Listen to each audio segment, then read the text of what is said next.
teachers, it's been a while. It's April. We're getting close to the end of the school year. And I know everybody's ready for a summer break. So I wanted to give a tip or a suggestion for your last couple of weeks. If you are assessing or you're wrapping up projects, papers, etc. This was a super fun game that I played with my family.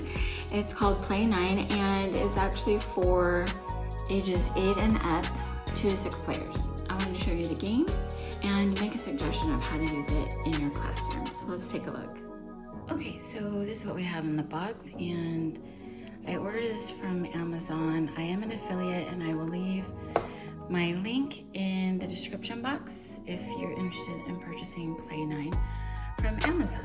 So here's what we have in the box. We've got the instructions, and it has this really great diagram explaining how you can get the points. It's got the scorecards, double-sided, and it also has pencil, and then talks about the app, and then of course it's got the deck of cards. Okay, so you start off, and if you can see the quality of the cards, it's really great, nice and durable and plastic. So you deal each player 8 cards, and so I would probably put my students in groups of 4. So if you have 24 students, you can do 6 groups of 4. But if you just want to have a center or a station where 4 students can play at that station, or you can buy 2 games, that would be great. So you start off by everyone teeing off, and you can turn over any 2 cards.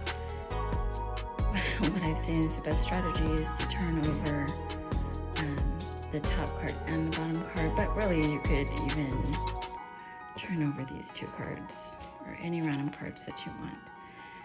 But the goal is whoever has the least amount of points is the winner. And it'll get into, the instruction will get into more detail of how to tally up the points.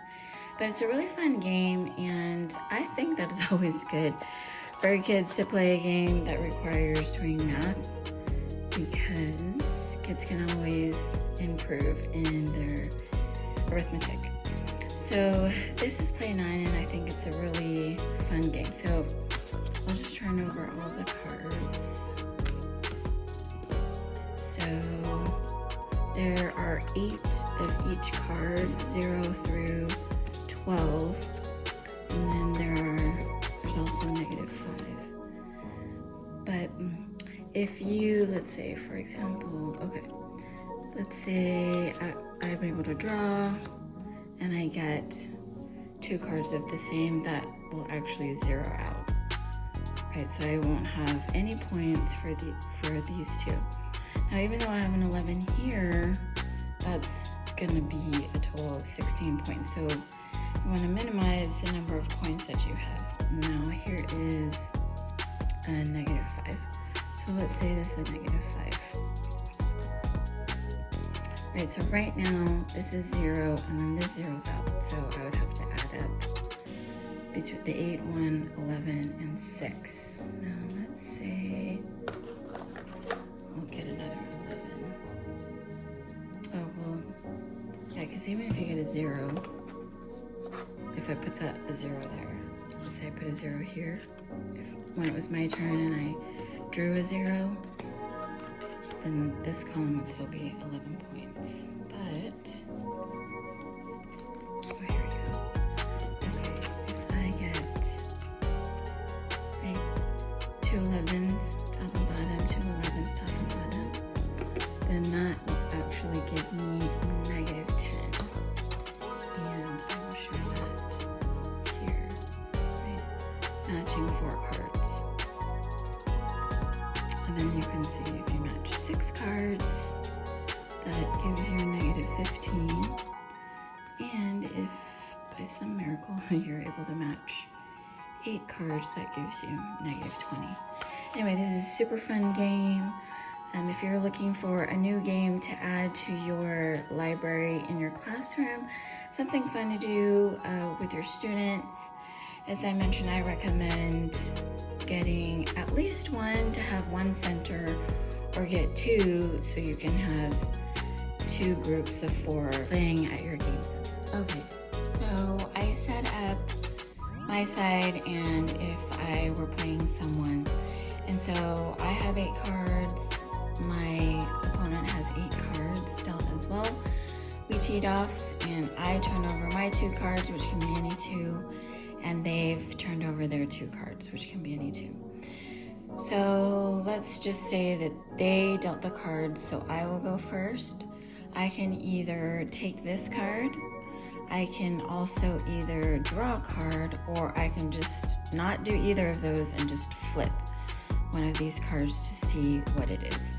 Now, it would be to my advantage to take a -5 because the goal is to have the least amount of points.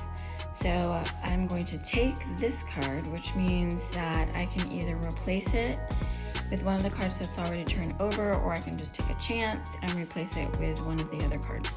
But I'm just gonna go ahead and replace the 6. So I will discard the 6 and I will take a -5. Now it's the other person's turn. So they can either take this 6 and replace it with one of their cards and then discard that card. So just for an example, let's say my opponent's risky and they're thinking that this might be higher than a 6. So they opt to discard this card and take the 6, which means that we'll see what they discarded. Ooh, that was a risk, but it was a good move on our part because 12 is higher than a 6. Okay, so then it's my turn. And I got an 11, which I'm hoping that either this is an 11 or I can draw an 11 so I can zero that out. But again, you want to try to get the minimum amount of points as possible. Okay, so now I'm just gonna jump ahead. And let's say all of this is turned over. Ooh, okay, so I got a -11. All right, so this is why this is awesome, because kids have to do math, right? And I don't think it's that big of a deal. But so an 11 and 11 will zero out, so that's 0 points. So then we have 8 plus 1 plus 11 plus 2, right?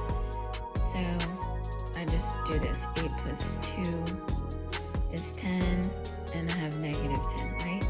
So for those who are taking algebra, a +10 plus a -10 is 0, right? So then my points would total 11 plus 1, 12, which is not horrible, but you want to get as close to 0 points as possible. And then they would add their points. But it's a super fun game.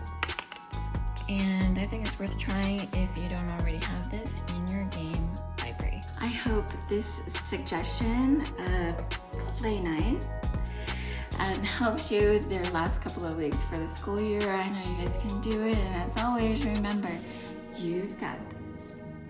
If you like this video, don't forget to click subscribe, like, share, comment below some of your favorite games that you like to play with your students. And until the next video, we'll see you then.